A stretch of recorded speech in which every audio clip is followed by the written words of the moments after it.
everyone, and welcome back to Security in the 21st Century. I'm your host, Dr. Suzanne Loftus.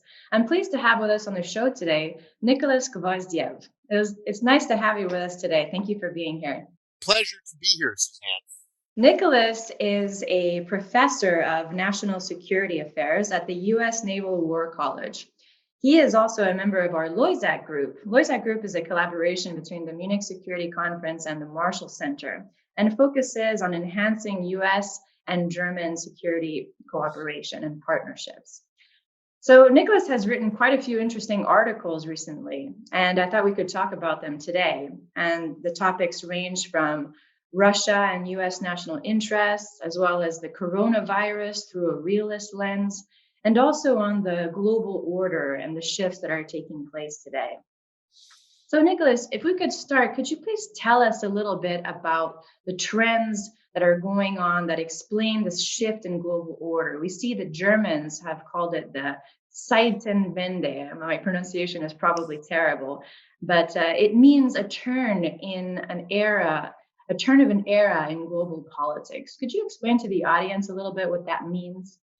Sure. I think what we're seeing is in 2020, the end of several cycles in both international and domestic politics. The first is that we really are coming to the end of the post-Cold War era that started the anniversary that we will celebrate next month, the 31st anniversary of the fall of the Berlin Wall. That ushered in a new era, a post-Cold War era. People have tried to date when that era has ended, and sometimes they say 2001 or 2008, 9/11, or the global financial crisis. But really, the idea that the United States kind of was setting a global agenda, that the world was moving towards greater economic integration, that the world was moving towards a more democratic world, the rise in the number of liberal free market democracies, that we were moving away from major state on state confrontation. It used to be said in a post Cold War era, the danger are not from strong states, they're from weak states, and that we needed to work together to try to stabilize different parts of the world and prevent them from exporting their problems, whether it was terrorism or disease or economic instability into other parts of the world. We're now back in an era which is more familiar to students of history, which is great power competition. Major states seeking to establish or reestablish zones of privileged interest, seeking, if they can, to replicate the Congress of Vienna model of dividing up the world among the great powers. And if that's not possible, to compete, to reset or to change rules that we thought were set relatively in stone after 9/11. And so that's the first of these changes. The second has been we have reached an end to a period of economic integration, global integration that has taken place. And both economically and politically, different countries are taking stock. Uh, there have been winners and losers. What we have seen is that the quote unquote losers from economic globalization have been in the somewhat political ascendancy over the last number of years. And then the pandemic hits in 2020. And instead of this being a moment to celebrate coming together as an international community, the emphasis has been on isolating ourselves from the spread of the virus, concerns about supply chains, who are we dependent on for pharmaceuticals and protective equipment. And so we've reached again the end of this cycle of globalization is good, globalization is automatically the way forward, and we're seeing people return or re-examine questions of economic nationalism, re-examining the logic of long extended supply chains across borders. Certainly the idea that great power competition would be prevented, what was sometimes referred to as the great capitalist peace, which we were supposedly going to have from the late 90s onward, that if China and the United States and the European Union and Russia were all trading and doing business with each other, then conflict would be impossible. I think you have people now questioning those assumptions. Certainly in the United States, they're questioning the assumptions of the U.S.-China relationship of the economic integration. And then finally, the third piece of this Zeitenwende, as the Munich Security Conference describes it, an end of an era, is that we're coming to an end of political cycles in most of the advanced industrial democracies, but certainly in Europe and in the United States, where the established political parties and movements, to some extent, are running out of gas. They're running out of energy. They are not coming up with new ideas. The leaderships, in some cases, are elderly. The fact that the United States is having a presidential contest next month between two candidates in their late 70s is kind of an emblematic of this that we're not seeing. Or the generational change hasn't happened yet. And of course, what we've seen in Europe is established parties losing ground and new political movements emerging. And of course, Germany itself is also going to face a major leadership transition in the coming years. So I think all of these things, all of these factors are intersecting at this particular moment in time to create this sense of uncertainty about the future, and where familiar landmarks of the past may be washed away and replaced in the coming years.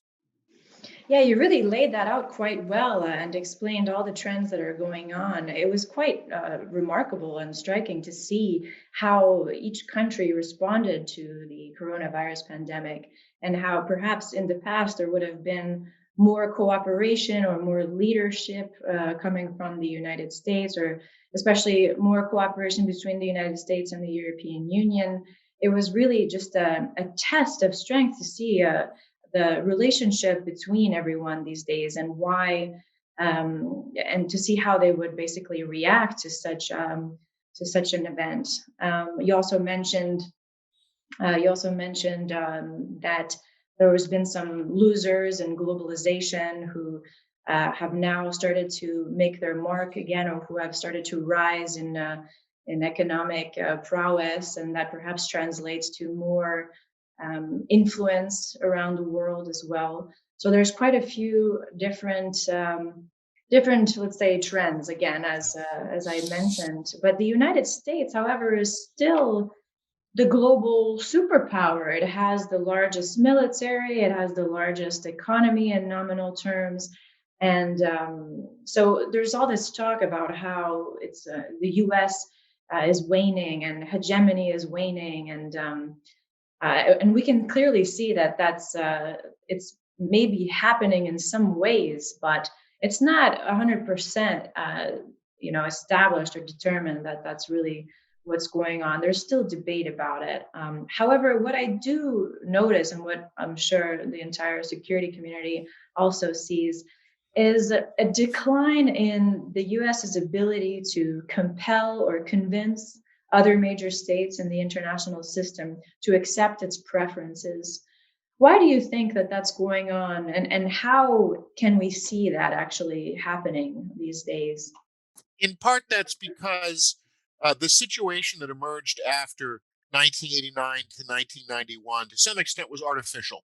That you had this very dramatic collapse of the Soviet Union, and then as the Soviet Union collapsed, and then you had a dramatic collapse of the economy in the Soviet Union's principal successor state, the Russian Federation. You had a European Union that had not yet come together. This is, the Treaty of Maastricht only comes into force in 1992, and the major boom for Europe isn't yet quite on the horizon. Germany is still trying to, at least in the initial years, deal with the costs of reunification. China was looking inward after Tiananmen Square. The major economic reforms in places like India and Brazil had not yet kicked in. And so the United States sort of sat, as it did after World War II in 1945, although not as dramatically in 1991, had an outsized amount of power and influence.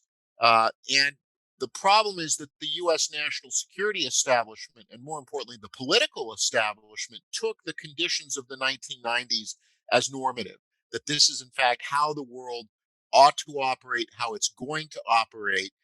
And as other powers revived, resurged, or emerged, so as Russia returned, as China continued its rise, as other regional players from Turkey to Indonesia to Brazil all began to uh, take more of a seat at the table. And you started this point with that very important reminder. The United States is still the largest power. It's not a decline in absolute terms. It's not as if it's not zero sum. It's not as if the United States lost power and others took it. The United States still has a great deal of power, except its political system, in national security terms, has not been able to really make the jump effectively to how you navigate that, how you convince, persuade, use your tools of power in a system where other countries have themselves a greater preponderance of power. And if you're measuring things by the standard of, say, 1994, when the United States could go to the UN Security Council, it could get resolutions passed, it could uh, unilaterally cut countries out of the global economy through the use of its sanctioning power, which the United States still has some degree of power to do, but lesser now that China's rise certainly has given people alternatives.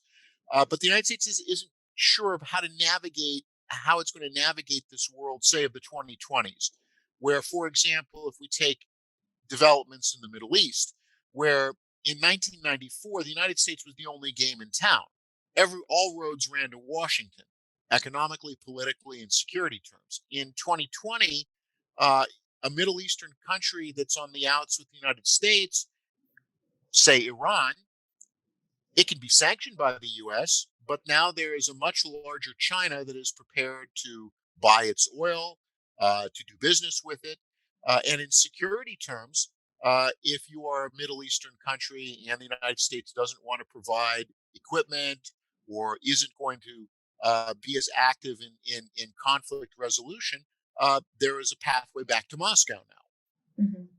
And so the United States is looking at this and kind of oscillating between a kind of, well, that's not fair. That shouldn't be that's not the way it's supposed to be, because it should be the world of 1994, where the United States can essentially set an agenda, or we talk about great power competition, and we talk about it in ways that make it sound like it is just going to be this kind of test of will, and the United States will sort of show resolve, and all of these things will somehow take care of themselves. Whereas other countries, particularly countries which see themselves at a disadvantage to the United States and a disadvantaged by the international order that the US created after the Cold War. So, again, thinking here primarily of Russia and China, are preparing and have been competing with the United States and with the West more broadly, along the whole spectrum, a whole range of tools of statecraft, and are actively engaged in it. They didn't wait for the United States to declare in the 2017, 2018 national security strategy and national defense strategy that we have entered a period of great power competition. They were already doing it. But we in the United States in particular, and then this also extends to our allies in Europe and to our allies in the Asia Pacific, have to begin thinking about what does it mean to compete in this type of environment. And I think we're still a bit behind the curve on that. Yeah, so we're seeing just basically a rise of China, a rise of Russia, and two authoritarian states. So it's not the rise, let's say, of another similar type of democracy as the United States, and that also adds to the challenge that we're seeing today. And as you laid out, the U.S. national defense strategy and national security strategy changed its priorities to stating that it was a great power competition and the rise of revisionist powers, quote unquote, of Russia and China trying to change, destabilize, or U.S.-led international order. So perhaps we could talk a little bit about how the Russians and the Chinese are influencing this US-led national order. How can you describe their main areas of influence? Well, I mean, each of them have different strengths. China's influence obviously comes from its enormous economic power, its financial reserves, its productive capacity, its willingness to put those, both the state companies, but even for private Chinese companies, to put those uh, resources to some extent at the service of the state in doing this. So China's ability to uh, export not just simply goods and services, but then to export them to countries in the service of large infrastructure projects, of being able to provide financing for development, to create new linkages so that countries that might have been overly dependent on trade, say with the United States or with Europe, now have new trade routes that link them to the growing dynamism, which is the Asia Pacific, Indo-Asia Pacific basin. And that gives China influence because then countries again have a choice. Now, China's help may come with different sets of strings than those from the West, and those terms may be more hidden, but a number of countries have found uh, harnessing their own internal development to China's uh, motor is beneficial to them, and then that gains them influence. And we've seen this, of course, even in Europe itself, with the EU or the Europe 17 plus one dynamic with China. That even in Europe, the influence of the Chinese economy, the idea that this is a growing market, that there's money to be made, is pretty powerful. And then what is it that the Chinese ask for in return? They ask for first and foremost, they seem to ask for countries not necessarily to be their allies. They're not using it to buy allies. They're asking countries to sort of stay neutral in any conflict or disputes they have with the United States, and to be more supportive of Chinese efforts to revise elements of the international system in China's favor, either actively to support or, again, at best to be neutral. Right? Don't get involved. If the United States has a problem with China, it's not your business. Don't get involved. And this is, of course, is a pitch even to the Europeans, right? That if the United States has a problem with China in the Pacific Basin, it's not Europe's problem. Europe shouldn't need to get involved. Europe should stay on the sidelines. And so we've seen how China kind of uses its economic power as a way forward. Russia has a certain degree, smaller degree of economic power, primarily through its position as a supplier of energy and other raw materials. But Russia has other influences. It has an ability, just as the Chinese companies have this ability to put their productive capacity at the service of the Chinese state in extending Chinese influence abroad. Uh, the Russian establishment, its security establishment, can punch far above its expected weight uh, when Western analysts look at Russia and they say, well, how much power should Russia be able to project? Uh, Russia punches above that because it knows how to focus that power. Military power, certainly, its ability to sell arms, to gain influence in that way, its ability to insert itself as a mediator, as a third party to try to resolve disputes, its ability to take advantage of countries that have disputes with the United States or are feeling on the outs with Washington, and again, primarily through the provision of security assistance or military equipment to try to foster those divisions. Finally, Russia and now China is learning this as well, has been to wield the tools of sharp power that Western societies, and particularly the United States, have deep domestic fissures. Those fissures are much more uh, accessible to outside actors to manipulate through social media, through other types of media engagement, and to use this as a way to get countries to turn inward.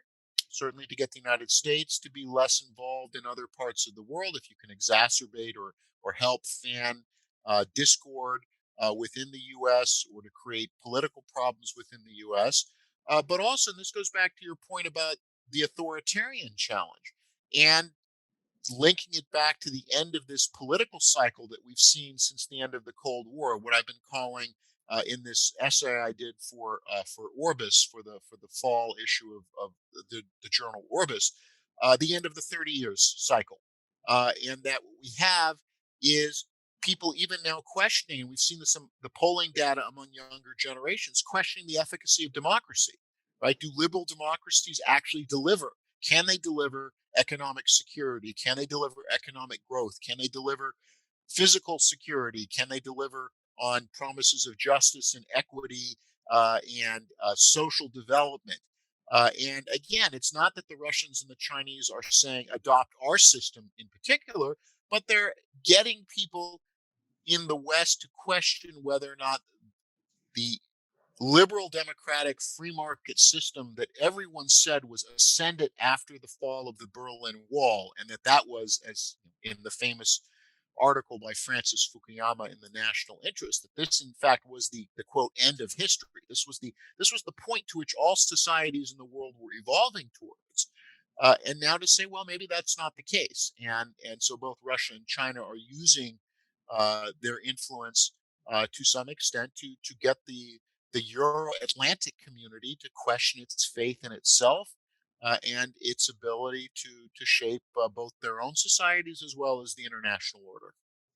Absolutely. You explained that so well. And we've seen, I'd say after the 2008 financial crisis is probably when it really began to manifest itself in the European and American societies, that there was this uneven economic recovery, and those that had felt the repercussions of the crisis much more started to question the efficacy of the European project, or of liberal democracy, or of the U.S.'s capacity to lead, and that just led into more challenges domestically, but also internationally. Some of the actions of the United States in the Middle East, or interventionist policies in Libya, for example, have all kind of turned out negatively, and it's a way for other powers to come in and point out the flaws of the U.S.-led liberal international order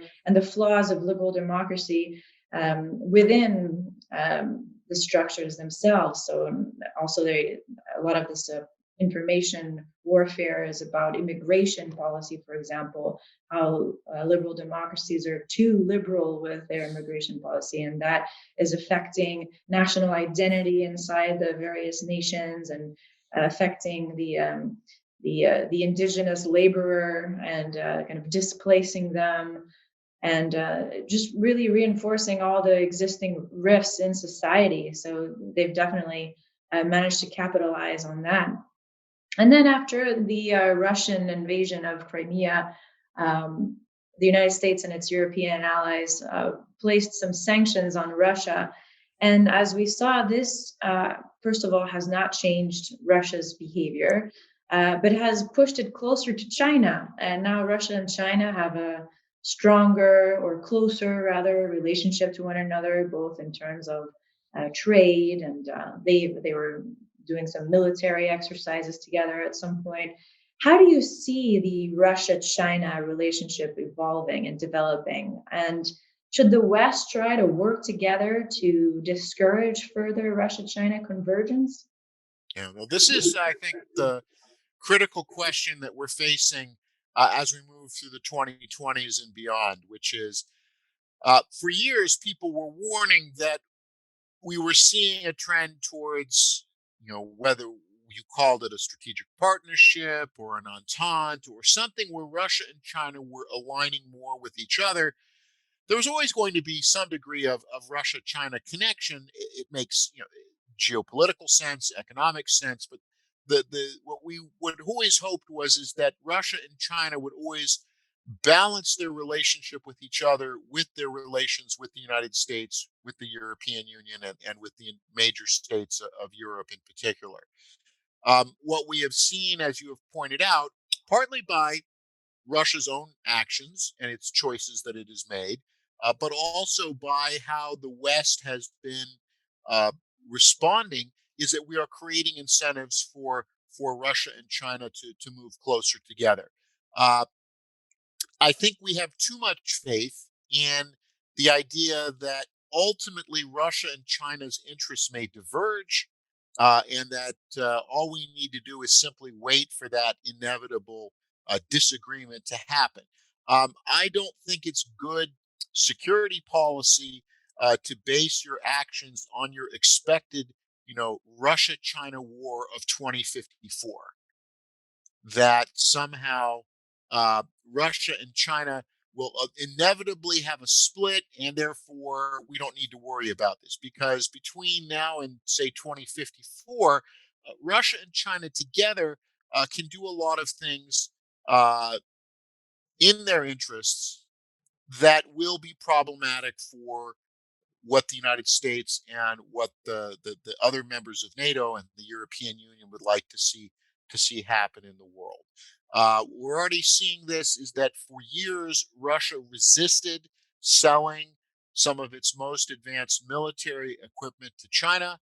That has changed, and China is able now to purchase and therefore reverse engineer a much greater amount of advanced Russian military technology, which therefore increases Chinese capabilities.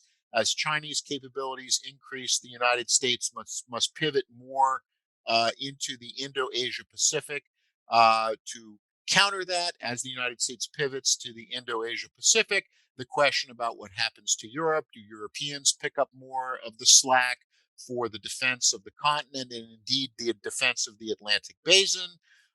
What happens? So already you can see that convergence between Russia and China over the last several years creates problems in the Euro-Atlantic relationship because European partners are now very well aware, I think, that the United States may find itself committed long term to something happening in the Pacific Basin, which will disconnect the United States from Europe, or at least lessen those ties. And then, of course, for Europeans, the choice is at what point are certain Russian demands for revision likely to be acceptable, right? And this is the problem of the geographic split within Europe.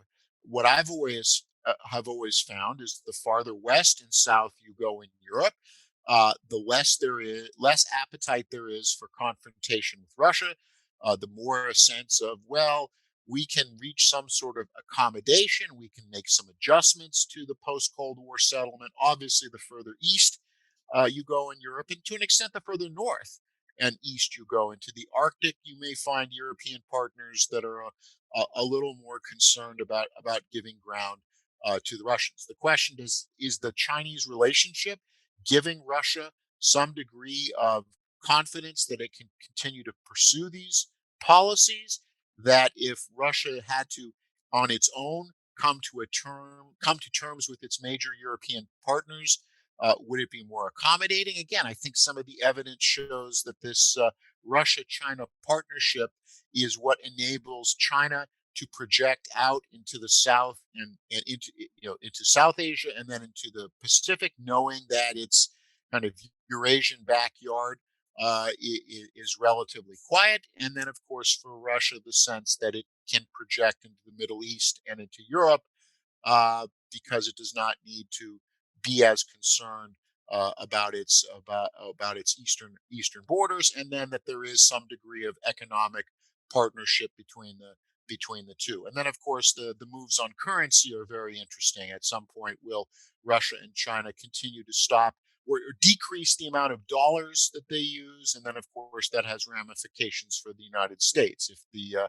dollar begins to diminish as a global reserve currency, then the interests of countries, including China's current interests in keeping the value of the dollar stable, also diminish. So all of these things, we can't point to something and say in 2021, this is the one dramatic event. But we're looking at trends. And then slowly there's an evolution. And so suddenly in 2030 or 2035, we look and we suddenly see, wow, the world has really changed. And how did that happen over a period of a decade or more? But we're already seeing over the last several years the impact of that change. Should we in the West be try to encourage. I mean, that's always been a staple of Western policy. Not that we're going to pry Russia and China and to get them to fight each other, but we've always wanted them to have a certain degree of distance. To see, we want them to see their relations with each other in the light of their relations with Brussels and Berlin and London and Paris and Washington, and to counterbalance that. But right now, the Russian sense is, I think that. As long as they have this relationship with Beijing, they can begin to wait out, uh, particularly their European partners, and that they can maybe again continue to push for revision. Yeah, I mean, if we're looking more closely at the Russian-Western relationship, since the fall of the Soviet Union, in the beginning, we saw that maybe there would be some possibility for Russia to try and join the West, and they seemed a bit more open to collaborating and to democratizing. But then we saw this sudden shift in Russian domestic politics, and then in Russian foreign politics to kind of reassert itself and reassert its interests globally, vis-a-vis the United States, especially standing up for its interests and not abiding by the US-led international system. I wonder, where did we go wrong as the West? I mean, was there more that we could have done? Could we have prevented what happened in Crimea and Ukraine? I mean, where is it that the Russians and the Western nations really just lost, their relationship and their potential to Yeah. collaborate? Yeah. On the one hand, I'm always cautious about the term, framing it as a who lost whom question, because it takes away the question of agency. That the Russian state has made decisions. Hasn't just simply been, well, the West did this, and then Russia had no choice but to do something else. But the problem, I think, is what I have sometimes referred to as the triple deception after the end of the Cold War. And this was that when the Soviet Union collapsed, the Russian core of the Soviet Union emerges. It is definitely weakened. It is down. It's not completely out, and it has a number of potentialities for resuming a degree of power in the international system. That wasn't going to be clear for anyone who visited, Russia between 1991 and 1993 or 1994. You really saw a society that was still in the dealing with the collapse of the Soviet Union, and then later in the 1990s, the financial collapse within the Russian Federation. And you look at that and kind of said, well, maybe um, this is not going to, Russia isn't really going to project power. That, I think, that's where the mistake was. The mistake was, for Russia, there's only two futures: either it will integrate with the West, or it will disappear as a great power. Those were the two options we always heard in the 1990s. Either Russia will be it'll be a weakened state that'll then be brought into the European Union and NATO. It'll essentially be a supplicant saying, look, we want to be a part of Europe and NATO because we've got nothing and we need to come in, and therefore we're going to do the same types of changes, uh, Copenhagen criteria, the conditionalities, all of that, in order to get into the Euro-Atlantic club. Or that it wouldn't matter because Russia would be finished as a major power. And we wouldn't have to worry about it. So even if a Russian government objected strenuously to NATO enlargement or uh, other policies, it just wouldn't matter. Option three, that Russia would resurge as a major power, wasn't considered. So because we didn't consider it, we didn't think about it, we didn't prepare eventualities for it, both positive and negative, both accommodationist as well as being prepared for the possibility of competition in a more adversarial sense. So I think intellectually we failed in that regard. The triple deception comes in this way, though, as well, which is, as we in the West conceive, and specifically here of the major Western European powers in the United States, that after 1991, we look at the former Soviet space, we look at the former Warsaw Pact, and we look at our own domestic societies, and we essentially pursued a series of actions where we hoped that we would never be, as in essence, called to cash any checks. So what you have is uh, the use of enlargement as a tool to encourage reformers in Central East Europe. Continue down these paths of reform, and we will bring you into NATO. We will then bring you into the European Union, regardless of any relationship with Russia, whether the Russians are going to do it or not. Uh, European publics were essentially told, don't worry about any of this. And this goes back to your earlier point about the after the financial crisis, the sense that the European project is failing. When enlargement was being discussed in the 90s, it was all about enlargement as a benefit. It's essentially going to be cost free, both NATO enlargement and European Union enlargement. You're not really going to see much of a burden. And so why not enlarge as far as and as quickly as we can enlarge? Uh, Particularly with NATO, the problem there was we can continue to enlarge NATO, but no one has to. No one in Europe, at least, needs to increase any defense spending or change capabilities because we're enlarging NATO. We're giving these security guarantees to countries that are asking for them, but we don't believe that we'll ever be asked to actually enforce those security guarantees. And in the United States, the deception was this was sold to the U.S. public, particularly about NATO enlargement, as means more partners, which means more burden sharing, which means that the share that the United States has to pay for NATO should go down because as NATO grows, more members, and therefore, and again, also this idea that we can enlarge the alliance without really having to worry about any checks to be paid.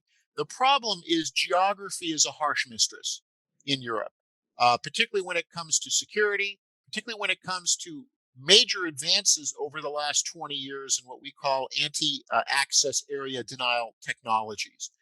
That geography in Europe creates zero-sum security dilemmas.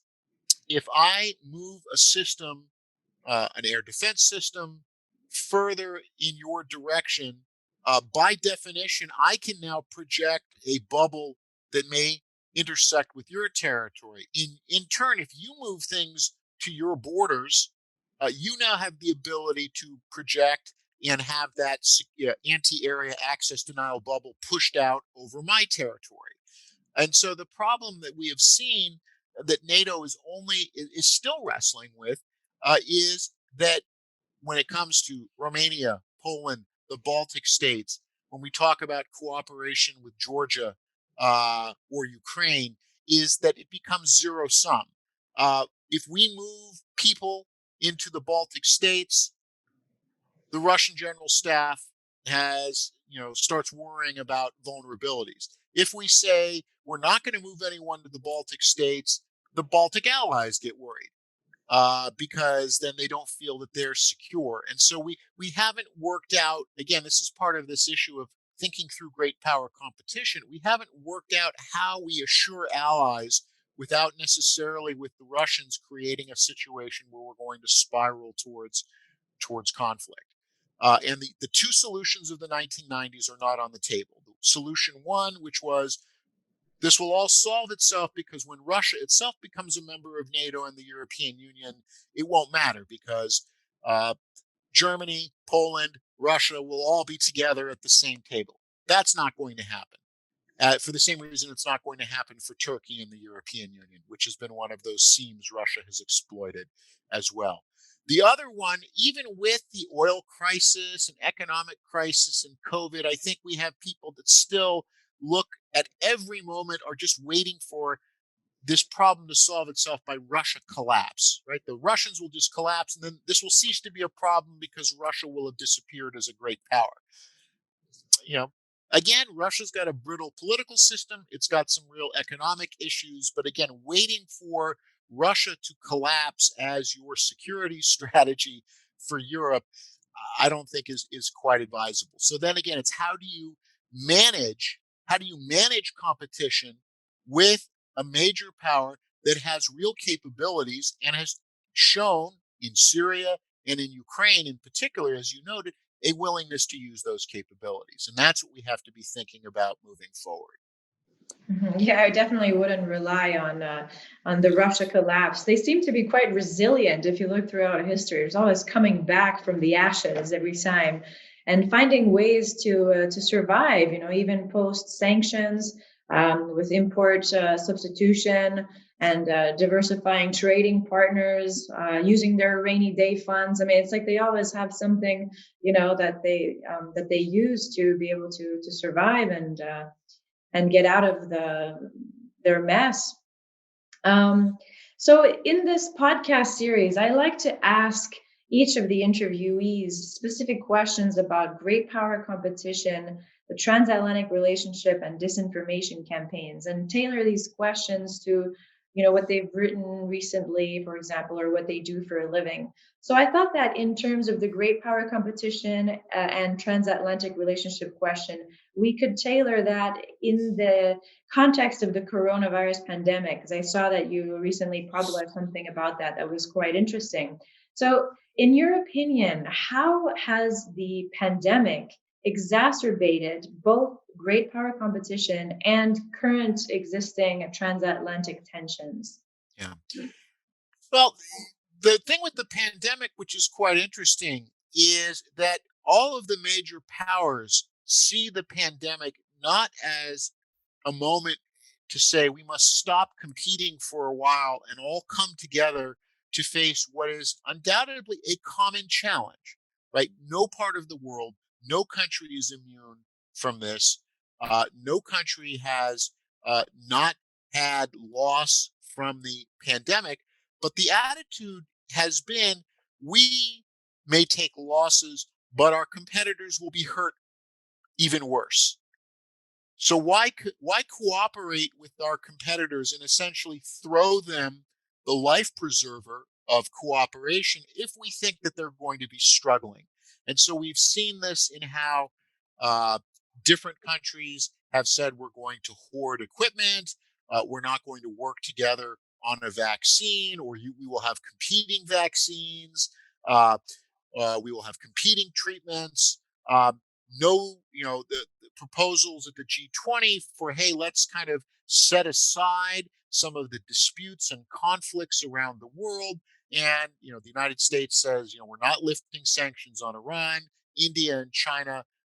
Karabakh has just exploded, even though both Armenia and Azerbaijan are coping with coronavirus spikes and second waves and the like.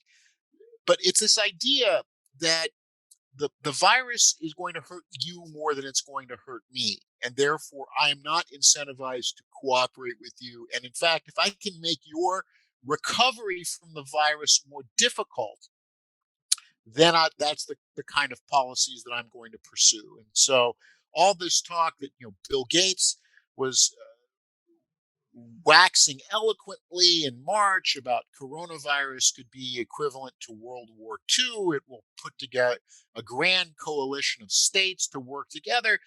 Instead, it has been pretty much every state or every group of states for itself, and not coming together to cooperate and to work together, but instead to see this as a way to get ahead. With the transatlantic relationship, we are missing an opportunity. Perhaps this may, belatedly, we may pick this up, but the idea that the transatlantic relationship could have been a basis for saying we're not just talking about military security of alliance members, but health security of citizens, right? That we want to imagine or to start thinking about NATO not just as numbers of tanks that you can put into the field, but cooperation among allies and partners to redefine or expand the definition of collective security so that things like health security fall into this.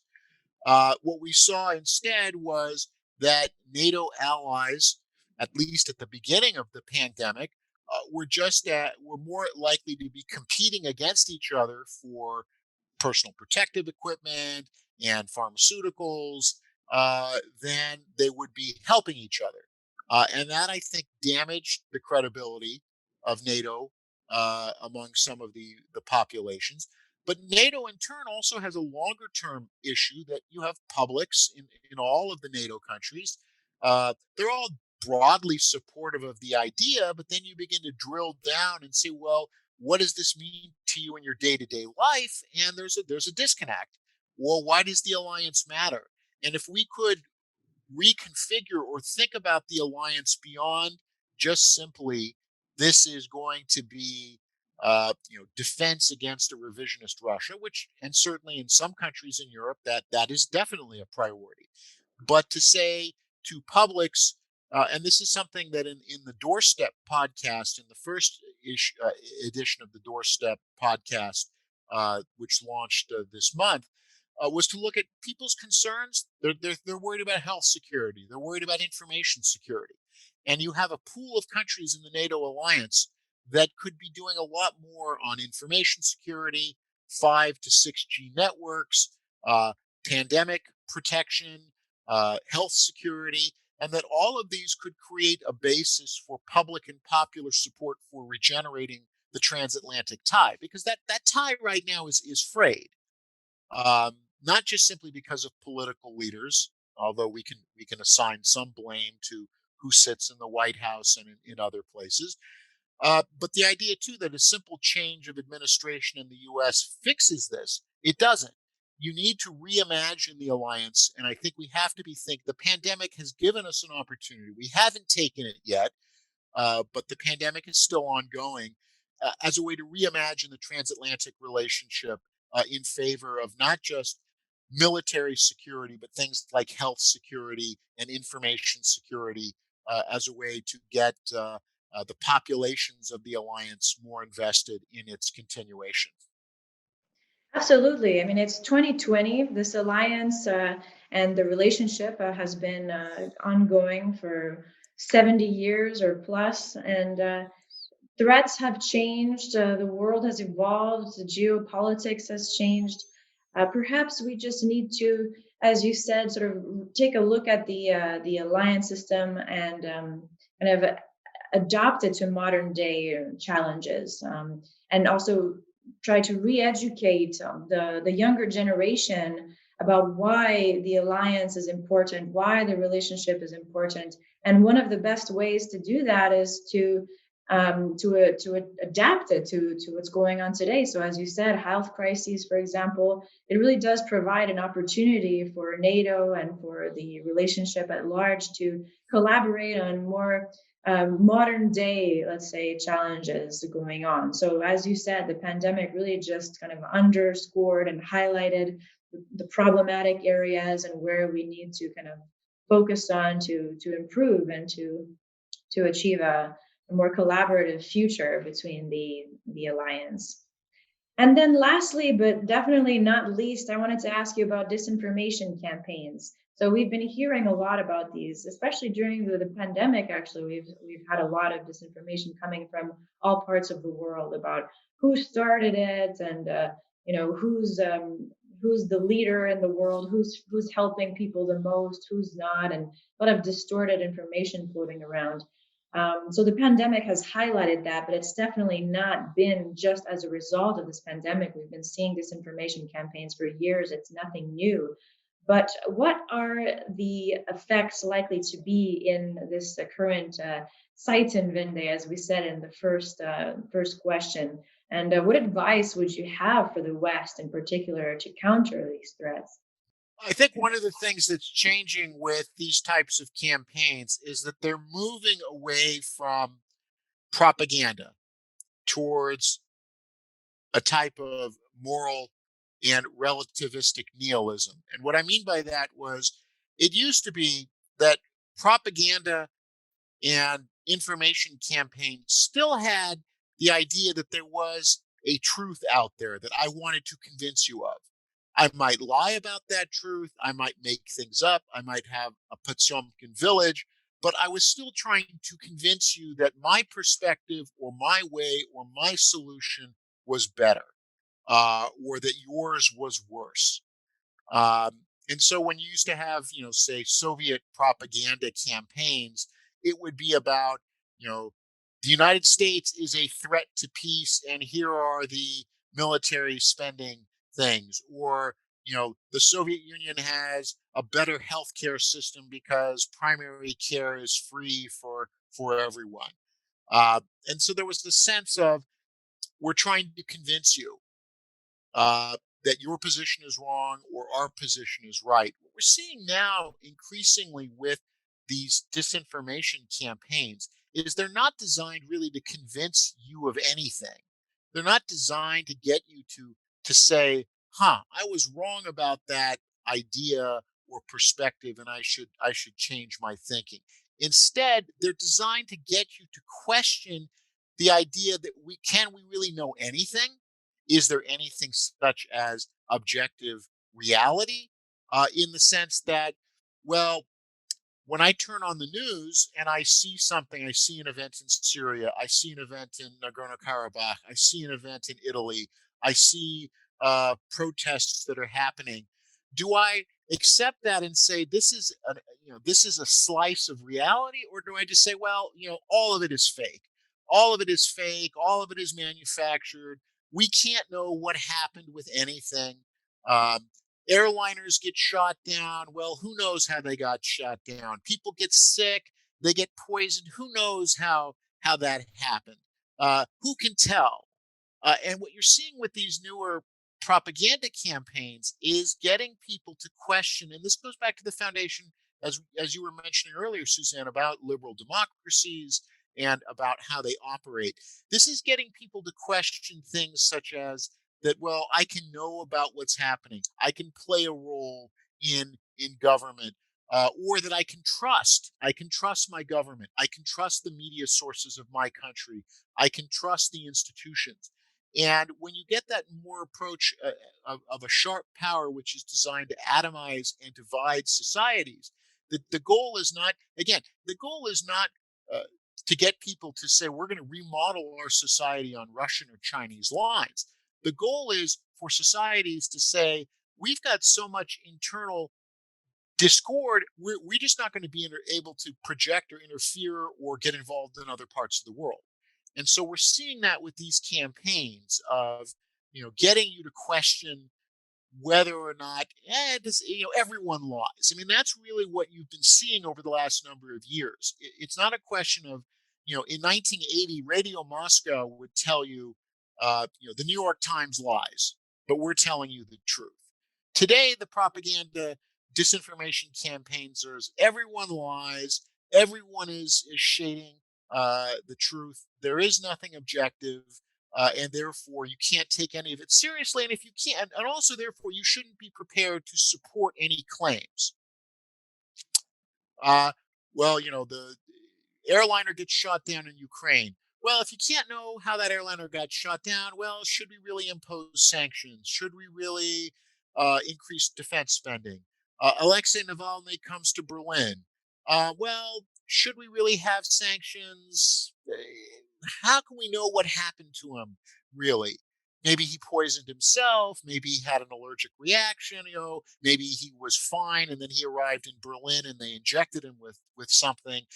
You could see where this goes, right? That this now is about getting people to go for inaction, not taking action, not being engaged.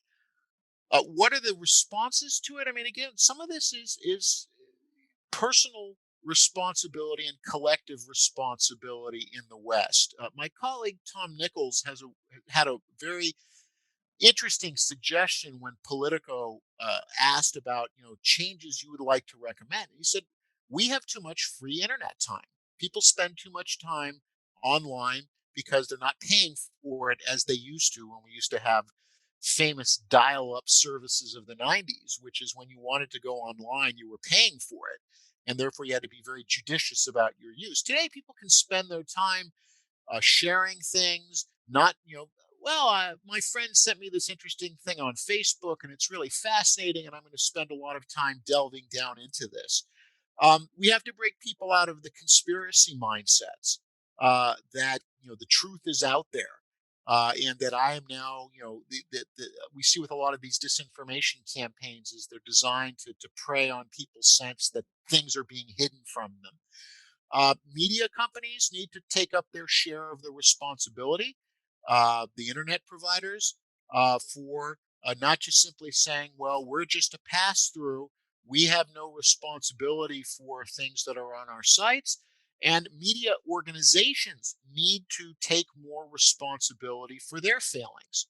And that includes how they report, their willingness, either through ignorance or through deliberate choice, to not always report all sides of a story, if particularly if they find that to be inconvenient.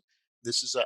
I'm personally very distressed by things I've seen come out of the New York Times Guild, where with journalists essentially seeming to have this position that if the story that I'm covering causes me psychic harm, I don't want it to be reported.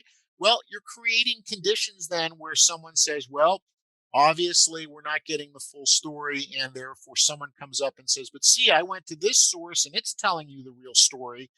And that's how disinformation grows. As you've pointed out, we've always had it. Why was this not effective in 1980 or 1990? Why was Soviet disinformation uh, better funded in many ways than current Russian efforts, which are really shoestring efforts? Why were they less effective? And partly because we had a more resilient media ecosystem in the West, and people took those responsibilities, and both individuals as news consumers, and then the organizations delivering the news and providing the content. This goes back to this kind of laissez-faire attitude of, well, we'll just let the market decide, and we're all in an international media environment, and somehow the truth will win out. But the truth doesn't usually win out unless it's very, very careful. And what we've seen over the last number of years is that simply relying on the idea that the truth will prevail is a very, again, like waiting for Russia to collapse, is a very risky strategy to take when you're engaged in an information struggle, information great power competition. For sure. I mean, this era is really just dangerous with the way that propaganda is being disseminated. As you said, it's not my truth versus their truth. It's just making everyone question everything they hear, and as being just false by nature because it's been fabricated by someone or someone else, that we don't know what to believe anymore. And that's the most dangerous and challenging of all types of propaganda and info wars. And I wrote something actually about about this post-truth environment, which is basically what we're talking about here in the context of coronavirus. And although there's so many, campaigns out there, spreading false information about the virus, in a way, there is a truth that emerged. We can see with numbers, hard numbers, the way that societies and leaders have dealt with the pandemic, and how some societies were better able to deal with it than others. And it was due to the fact that they listened to scientific advice and they practiced the correct hygiene and mask wearing and social distancing and hospital care. And you can see that with your own eyes, and there's proof to that. And so perhaps the way that we can start kind of showing truth again is to just make what is real kind of more apparent to the eyes of the viewers on TV. And this has a lot to do with how media is portrayed too, though. And media has a long way to go because, as you said, sometimes you watch, CNN or New York Times or Fox, and you're like, oh wow, it's really just very biased to one side, or just trying to be as sensationalist as possible and not capturing the whole truth. So we have a long way to go. But Nicholas, thank you so much for your time and for Thank you, being here Suzanne. today. I had a really great time. It was an interesting conversation. Thank you so much. Thank you. And to our viewers, thank you so much for tuning back in to Security in the 21st Century. And make sure to stay tuned for the next episode.